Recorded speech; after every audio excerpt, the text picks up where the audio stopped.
हरे कृष्णा। जय श्री हरि विष्णु। शुभ लाभ, समृद्धि और सुख शांति की कामना के लिए हम आपके लिए लाए हैं श्री सत्यनारायण भगवान की पावन व्रत कथा। इस कथा का श्रवण मात्र से ही पाप नष्ट होते हैं, दुखों का अंत होता है और घर में सुख शांति आती है। आइए श्रद्धा और भक्ति भाव से सुनते हैं यह दिव्य कथा, श्री सत्यनारायण व्रत कथा। शास्त्रों में बताया गया है कि सत्यनारायण व्रत कथा का पाठ करने से व्यक्ति को 1000 यज्ञ करने के बराबर पुण्य फल की प्राप्ति होती है। सत्यनारायण भगवान व्रत कथा में भगवान विष्णु के सत्य स्वरूप के बारे में बताया गया है। इस व्रत का पाठ करने से घर में सुख समृद्धि का वास होता है और भगवान विष्णु की कृपा बनी रहती है। एक समय की बात है, नैमिषारण्य तीर्थ में शौनकादिक 88,000 ऋषियों ने श्री सुत जी से पूछा, हे प्रभु, इस कलयुग में वेद विद्या रहित मनुष्यों को प्रभु भक्ति किस प्रकार मिल सकती है तथा उनका उद्धार कैसे होगा। हे मुनि श्रेष्ठ, कोई ऐसा तप बताइए जिसमें थोड़े समय में ही पुण्य मिले और मनवांछित फल भी मिल जाए। इस प्रकार की कथा सुनने की हम इच्छा रखते हैं। सर्वशास्त्रों के ज्ञाता सूत जी बोले, हे वैष्णव में पूज्य, आप सभी ने प्राणियों के हित की बात पूछी है, इसलिए मैं एक ऐसे श्रेष्ठ व्रत को आप लोगों को बताऊंगा जिसे नारद जी ने लक्ष्मी नारायण जी से पूछा था और लक्ष्मीपति ने मुनि श्रेष्ठ नारद जी से कहा था। आप सब इसे ध्यान से सुनिए। एक समय की बात है, योगीराज नारद जी दूसरों की हित की इच्छा के लिए अनेकों लोकों में घूमते हुए मृत्युलोक में आ पहुंचे। यहाँ उन्होंने अनेक योनियों में जन्मे प्रायः सभी मनुष्यों को अपने कर्मों द्वारा अनेकों दुखों से पीड़ित देखा। उनका दुख देख नारद जी सोचने लगे कि कैसा यत्न किया जाए जिससे करने से निश्चित रूप से मानव के दुखों का अंत हो जाए। इसी विचार पर मनन करते हुए वह विष्णु लोक में गए। वहां वह देवों के देव ईश नारायण की स्तुति करने लगे, जिनके हाथों में शंख चक्र गदा और पद्म थे, गले में वरमाला पहने हुए थे। स्तुति करते हुए नारद जी बोले, हे भगवान, आप अत्यंत शक्ति से संपन्न हैं, मन तथा वाणी को भी नहीं पा सकती।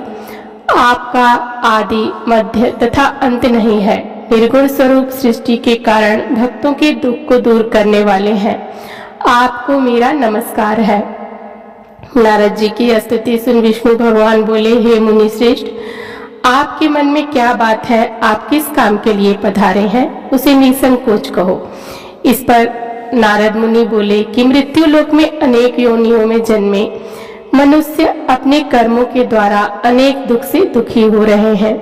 हे नाथ, आप मुझ पर दया रखते हैं तो बताइए कि वो मनुष्य थोड़े प्रयास से ही अपने दुखों से कैसे छुटकारा पा सकते हैं। श्री हरि बोले, हे नारद, मनुष्यों की भलाई के लिए तुमने बहुत अच्छी बात पूछी है। जिसके करने से मनुष्य मोह से छूट जाता है, वह बात मैं कहता हूँ, उसे सुनो। स्वर्गलोक व मृत्युलोक दोनों में एक दुर्लभ उत्तम व्रत है जो पुण्य देने वाला है। आज प्रेमवश होकर मैं उसे तुमसे कहता हूँ। श्री सत्यनारायण भगवान का यह व्रत अच्छी तरह से विधान पूर्वक करके मनुष्य तुरंत ही यहाँ सुख भोग कर मरने पर मोक्ष पाता है। श्री हरि के वचन सुन नारद जी बोले कि उस व्रत का फल क्या है और उसका विधान क्या है, यह व्रत किसने किया था, इस व्रत को किस दिन करना चाहिए, सभी कुछ विस्तार से बताएं। नारद की बात सुनकर श्री हरि बोले, दुख व शोक को दूर करने वाला यह सभी स्थानों पर विजय दिलाने वाला है। मानव को भक्ति व श्रद्धा के साथ शाम को श्री सत्यनारायण की पूजा धर्मपरायण होकर ब्राह्मणों व बंधुओं के साथ करनी चाहिए। भक्ति भाव से ही नैवेद्य केले का फल, घी, दूध और गेहूं का आटा सवाया लें। गेहूं के स्थान पर साठी का आटा, शक्कर तथा गुड़ लेकर वह सभी भक्षण योग्य पदार्थों को मिलाकर भगवान का भोग लगाएं। ब्राह्मणों सहित बंधु बांधवों को भी भोजन कराएं। उसके साथ स्वयं भोजन करें। भजन कीर्तन के साथ भगवान की भक्ति में लीन हो जाएं। इस तरह से सत्यनारायण भगवान का यह व्रत करने पर मनुष्य की सारी इच्छाएं निश्चित रूप से पूरी होती हैं। इस कली काल अर्थात कलयुग में मृत्यु लोक में मोक्ष का यही एक सरल उपाय बताया गया है। श्री सत्यनारायण व्रत कथा का पहला अध्याय संपूर्ण। तो बोलिए श्री सत्यनारायण भगवान की जय। श्री सत्यनारायण व्रत कथा का दूसरा अध्याय। सूत जी बोले, हे ऋषियों, जिसने पहले समय में इस व्रत को किया था उसका इतिहास कहता हूँ, ध्यान से सुनो। सुंदर काशीपुरी नगरी में एक अत्यंत निर्धन ब्राह्मण रहता था। भूख प्यास से परेशान वह धरती पर घूमता रहता था। ब्राह्मणों से प्रेम करने वाले भगवान ने एक दिन ब्राह्मण का वेश धारण कर उसके पास जाकर पूछा, हे विप्र, नित्य दुखी होकर तुम पृथ्वी पर क्यों घूमते हो? दीन ब्राह्मण बोला, मैं निर्धन ब्राह्मण हूँ, भिक्षा के लिए धरती पर घूमता हूँ। हे भगवान, यदि आप इसका कोई उपाय जानते हो तो बताइए। वृद्ध ब्राह्मण कहता है कि सत्यनारायण भगवान मनोवांछित फल देने वाले हैं, इसलिए तुम उनका पूजन करो। इसे करने से मनुष्य सभी दुखों से मुक्त हो जाता है।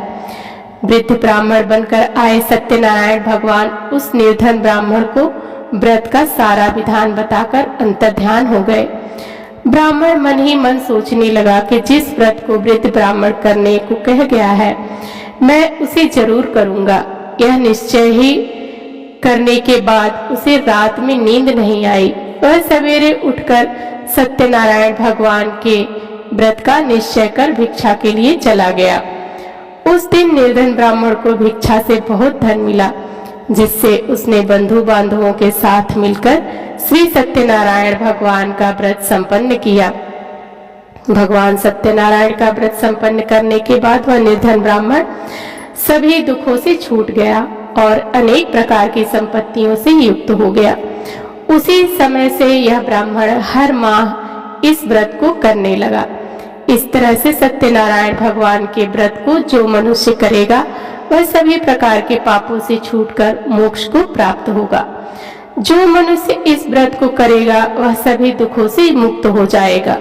सूत जी बोले कि इस तरह से नारद जी से नारायण जी का कहा हुआ श्री सत्यनारायण व्रत को मैंने तुमसे कहा। हे विप्रो, मैं अब और क्या कहूँ? ऋषि बोले, हे मुनिवर, संसार में उस विप्र से सुनकर और किस किस से इस व्रत को किया, हम सब इस बात को सुनना चाहते हैं। इसके लिए हमारे मन में श्रद्धा का भाव है। सूत जी बोले, हे मुनियों, जिसने इस व्रत को किया है वे सब सुनो। एक समय वही विप्र धन का ऐश्वर्य के अनुसार अपने बंधु बांधवों के साथ इस व्रत को करने के लिए तैयार हुआ। उसी समय एक लकड़ी बेचने वाला बूढ़ा आदमी आया और लकड़ियां बाहर रखकर अंदर ब्राह्मण के घर में गया। प्यास से दुखी वह लकड़हारा उनको व्रत करते देख विप्र को नमस्कार कर पूछने लगा कि आप यह क्या कर रहे हैं?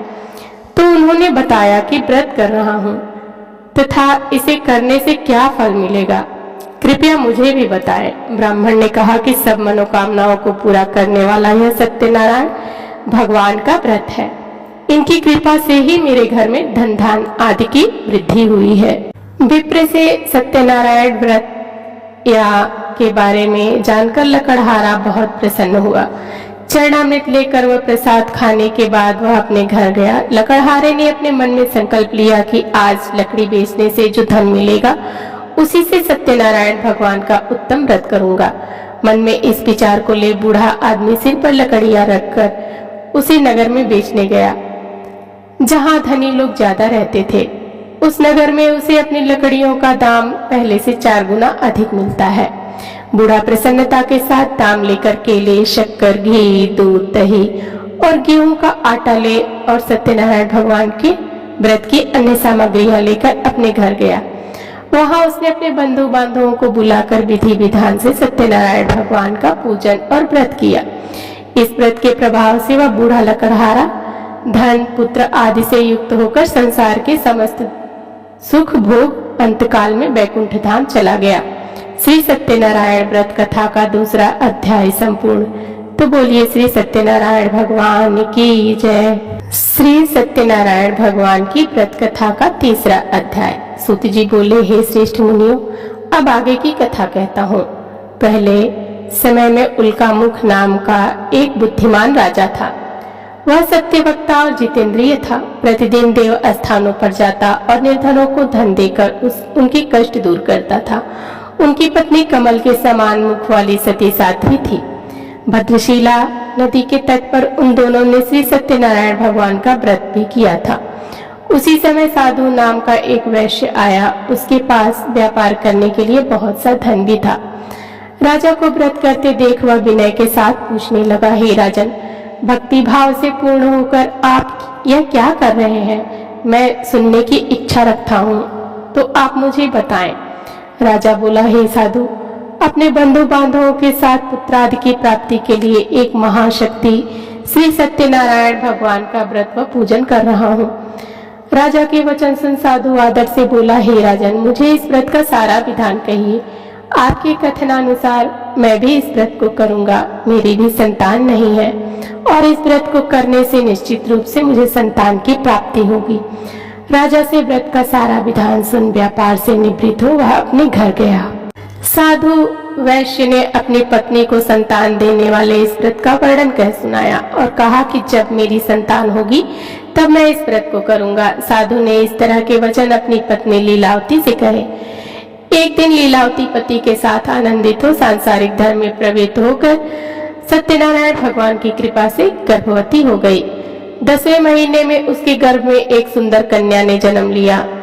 दिनों दिन वह ऐसे बढ़ने लगी जैसे कि शुक्ल पक्ष का चंद्रमा बढ़ता है। माता पिता ने अपनी कन्या का नाम कलावती रखा। एक दिन लीलावती ने मीठे शब्दों में अपने पति को याद दिलाया कि आपने सत्यनारायण भगवान के जिस व्रत को करने का संकल्प किया था उसे करने का समय आ गया है। आप इस व्रत को करिए। साधु बोला कि हे प्रिय, इस व्रत को मैं उसके विवाह पर करूंगा। इस प्रकार अपनी पत्नी को आश्वासन देकर वह नगर को चला गया। कलावती पिता के घर में रहकर वृद्धि को प्राप्त हुई। साधु ने एक बार नगर में अपनी कन्या को सखियों के साथ देखा तो तुरंत ही दूत को बुलाया और कहा कि मेरी कन्या के योग्य वर देखकर आओ। साधु की बात सुनकर दूत कंचन नगर में पहुंचा और वहां देखभाल कर लड़की के सुयोग्य वाणिक पुत्र को ले आया। सुयोग्य लड़के को देख साधु ने बंधु बांधवों को बुलाकर अपनी पुत्री का विवाह कर दिया। लेकिन दुर्भाग्य की बात यह कि साधु ने अभी भी श्री सत्यनारायण भगवान का व्रत नहीं किया। इस पर श्री भगवान क्रोधित हो गए और श्राप दिया कि साधु को अत्यधिक दुख मिले। अपने कार्य में कुशल साधु बनिया जमाई को लेकर समुद्र के पास स्थित होकर रत्नासारपुर नगर में गया। वहां जाकर दामाद ससुर दोनों मिलकर चंद्रकेतु राजा के नगर में व्यापार करने लगे। एक दिन भगवान सत्यनारायण की माया से एक चोर राजा का धन चुराकर भाग रहा था। उसने राजा के सिपाहियों को अपना पीछा करते देख चुराया हुआ धन वहां रख दिया और जहां साधु अपने जमाई के साथ ठहरा हुआ था, राजा के सिपाहियों ने साधु के वैश्य के पास जाकर राजा का धन पड़ा देखकर तो वह ससुर जमाई दोनों बांधकर प्रसन्नता से राजा के पास ले गए और कहा कि उन दोनों चोरों को हम पकड़ लाए हैं, आप आगे की कार्रवाई की आज्ञा दें। राजा की आज्ञा से उन दोनों को कठिन कारावास में डाल दिया गया और उनका सारा धन भी उनसे छीन लिया गया। श्री सत्यनारायण भगवान से श्राप से साधु की पत्नी भी बहुत दुखी हुई। घर में जो धन रखा था उसे चोर चुरा ले गए। शारीरिक तथा मानसिक पीड़ा व भूख प्यास से अति दुखी हो अन्न की चिंता में कलावती के ब्राह्मण के घर गई। वहां उसने श्री सत्यनारायण भगवान का व्रत होते देखा। फिर कथा भी सुनी। वह प्रसाद ग्रहण कर वह रात को घर वापस आई। माता के कलावती से पूछा कि हे पुत्री, अब तक तुम कहाँ थी? तेरे मन में क्या है? कलावती ने अपने माता से कहा, हे माता, मैंने एक ब्राह्मण के घर में श्री सत्यनारायण भगवान के व्रत देखा है। कन्या के वचन सुन लीलावती भगवान के पूजन की तैयारी करने लगी। लीलावती ने परिवार व बंधुओं सहित सत्यनारायण भगवान का पूजन किया और उनसे वर मांगा कि मेरे पति तथा जमाई शीघ्र घर आ जाए। साथ ही यह भी प्रार्थना की कि हम सब का अपराध क्षमा करें। श्री सत्यनारायण भगवान इस व्रत से संतुष्ट हो गए और राजा चंद्रकेतु को सपने में दर्शन देकर कहा कि हे राजन, तुम उन दोनों वैश्यों को छोड़ दो और तुमने उनका जो धन लिया है उसे वापस कर दो। अगर ऐसा नहीं किया तो मैं तुम्हारा धन, राज्य व संतान सभी को नष्ट कर दूंगा। राजा को यह सब कहकर वह अंतर्ध्यान हो गए। प्रातःकाल सभा में राजा ने अपना सपना सबको सुनाया। फिर बोले कि बड़े पुत्रों को कैद से मुक्त कर सभा में लाओ। दोनों ने आते ही राजा को प्रणाम किया। राजा मीठी वाणी में बोला, हे महानुभावों, भाग्यवश ऐसा कठिन दुख तुम्हें प्राप्त हुआ है, लेकिन अब तुम्हें कोई भय नहीं। ऐसा कहकर राजा ने उन दोनों को नए वस्त्राभूषण भी पहनाए और जितना धन उनका लिया था उससे दुगुना धन वापस कर दिया। दोनों वैश्य अपने घर को चल दिए। श्री सत्यनारायण व्रत कथा 3रा अध्याय संपूर्ण। तो बोलिए श्री सत्यनारायण भगवान की जय। सत्यनारायण भगवान की व्रत कथा का 4था अध्याय। सूत जी बोले, वैश्य ने मंगलाचार कर अपनी यात्रा आरंभ की और अपने नगर की ओर चल दिए। उनके थोड़ी दूर जाने पर एक दंडी वेशधारी श्री सत्यनारायण ने उनसे पूछा, हे साधु, तेरी नाव में क्या है? अभिवाड़ी वणिक हंसता हुआ बोला, हे दंडी, आप क्यों पूछते हो? क्या धन लेने की इच्छा है? मेरी नाव में तो बेल व पत्ते भरे हुए हैं। वैश्य के कठोर वचन सुनकर भगवान बोले, तुम्हारा वचन सत्य हो। दंडी ऐसे वचन कर वहां से दूर चले गए। कुछ दूर जाकर समुद्र के किनारे बैठ गए। दंडी के जाने के बाद साधु वैश्य ने नित्य क्रिया के पश्चात नाव को ऊंची उठते देखकर अचंभा माना और नाव में बेल पत्ते आदि देख वह मूर्छित हो जमीन पर गिर पड़ा। मूर्छा खुलने पर वह अत्यंत शोक में डूब गया। तब उसका दामाद बोला कि आप शोक न मनाएं, यह दंडी का शाप है, इसलिए हमें उनकी शरण में जाना चाहिए, तभी हमारी मनोकामना पूरी होगी। दामाद की बात सुनकर वह दंडी के पास पहुंचा और अत्यंत भक्ति भाव नमस्कार करके बोला, मैंने आपसे जो असत्य वचन कहे थे उनके लिए मुझे क्षमा दे। ऐसा कहकर महान शोकातुर हो रोने लगा। तब दंडी भगवान बोले, हे वणिक पुत्र, मेरी आज्ञा से बार बार तुम्हें दुख प्राप्त हुआ है, तू मेरी पूजा से विमुख हुआ। साधु बोला, हे भगवान, आपकी माया से ब्रह्मा आदि देवता भी आपके रूप को नहीं जानते, तब मैं अज्ञानी कैसे जान सकता हूँ? आप प्रसन्न होइए, अब मैं सामर्थ्य के अनुसार आपकी पूजा करूंगा। मेरी रक्षा करो और पहले के समान नौका में धन भर दो। साधु वैश्य के भक्ति पूर्वक वचन सुनकर भगवान प्रसन्न हो गए और उसकी इच्छा अनुसार वरदान देकर अंतर्ध्यान हो गए। ससुर जमाई जब नाव पर आए तो नाव धन से भरी हुई थी। फिर वहीं अपने अन्य साथियों के साथ सत्यनारायण भगवान का पूजन कर अपने नगर को चल दिए। जब नगर के नजदीक पहुंचे तो दूत को घर पर खबर करने के लिए भेज दिया। दूत साधु की पत्नी को प्रणाम कर कहता है कि मालिक अपने दामाद सहित नगर के निकट आ गए हैं। दूत की बात सुन साधु की पत्नी लीलावती ने बड़े हर्ष के साथ सत्यनारायण भगवान का पूजन कर अपनी पुत्री कलावती से कहा कि मैं अपने पति के दर्शन को जाती हूँ, तू कार्य पूर्ण कर शीघ्र आ जा। माता के ऐसे वचन सुन कलावती जल्दी से प्रसाद छोड़ अपने पति के पास चली गई। प्रसाद की अवज्ञा के कारण से सत्यनारायण भगवान रुष्ट हो गए और नाव सहित उसकी पति को पानी में डुबो दिया। कलावती अपने पति को वहां न पाकर रोती हुई जमीन पर गिर पड़ी। नौका को डूबा हुआ देख वह कन्या को रोता देख साधु दुखी होकर बोला कि हे प्रभु, मुझसे तथा मेरे परिवार से जो भूल हुई है उसे क्षमा करें। साधु के दीन वचन सुनकर श्री सत्यनारायण भगवान प्रसन्न हो गए और आकाशवाणी हुई कि हे साधु, तेरी कन्या मेरे प्रसाद को छोड़कर आई है, इसलिए उसका पति अदृश्य हो गया है। यदि वह घर जाकर प्रसाद खाकर लौटती है तो इसे इसका पति अवश्य मिलेगा। ऐसी आकाशवाणी सुन कलावती घर पहुंचकर प्रसाद खाती है और फिर आकर अपने पति के दर्शन करती है। उसके बाद साधु अपने बंधु बांधवों सहित श्री सत्यनारायण भगवान का विधि विधान से पूजन करता है। इस लोक का सुख भोग वह अंत में स्वर्ग को जाता है। श्री सत्यनारायण व्रत कथा का चौथा अध्याय संपूर्ण। तो बोलिए श्री सत्यनारायण भगवान की जय। श्री सत्यनारायण भगवान की व्रत कथा का 5वां अध्याय। सूत जी बोले, हे ऋषियों, मैं और भी एक कथा सुनाता हूँ, उसे भी ध्यान पूर्वक सुनो। प्रजापालन में लीन तुंगध्वज नाम का एक राजा था। उसने भी भगवान का प्रसाद त्याग कर बहुत ही दुख सहन किया।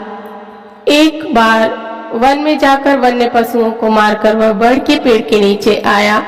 वहां उसने ग्वालों को भक्ति भाव से अपने बंधुओं सहित सत्यनारायण भगवान का पूजन करते देखा। अभिमानवश राजा ने उन्हें देखकर भी पूजा स्थान में नहीं गया और ना ही उसने भगवान को नमस्कार किया। ग्वालों ने राजा को प्रसाद दिया, लेकिन उसने वह प्रसाद नहीं खाया और प्रसाद को वहीं छोड़कर अपने नगर को चला गया। जब वह नगर में पहुंचा तो वहां सब कुछ तहस नहस हुआ पाया और शीघ्र ही समझ गया कि यह सब भगवान ने ही किया है। वह दोबारा ग्वालों के पास पहुंचा और विधि पूर्वक पूजा करके प्रसाद खाया तो श्री सत्यनारायण भगवान की कृपा से सब कुछ पहले जैसा हो गया। दीर्घ काल तक सुख भोगने के बाद मरणोपरांत उसे स्वर्गलोक की प्राप्ति हुई।